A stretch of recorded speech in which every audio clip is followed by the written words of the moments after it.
चाहिँ फेरि यहाँ माथि मेरो टिम्सहरू भएकोमा आइपुग्न लागेँ र तपाईँहरूलाई मैले देखाउँदैछु हो टिम्स भएकोमा आइपुगेको होला।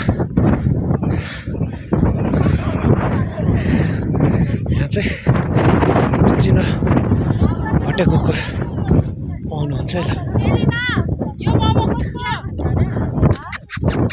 आजा कुकुर चाहिँ भोटे कुकुर प्रति चाहिँ एकदम लभली हुनुहुन्छ।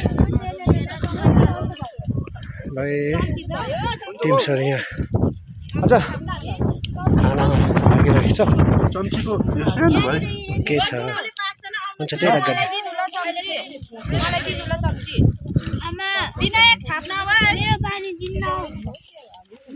हामी चाहिँ यहाँ खानामा सक्यो र खाना खानु लागिराखेको यहाँनिर हुनुहुन्छ दिदी उहाँहरू खाना खानुहुँदैछ र राम्रोसँगले आइपुगेको छौँ र मैले अघि नजारा बनाएको छु भिडियो गरेको छु। त्यो भिडियोमा चाहिँ तपाईँहरू हेरेर प्रतिक्रिया दिनुहोस् होला है। हामी अहिले मेघमा टाउनमा छौँ ल। हस् थ्याङ्क यू।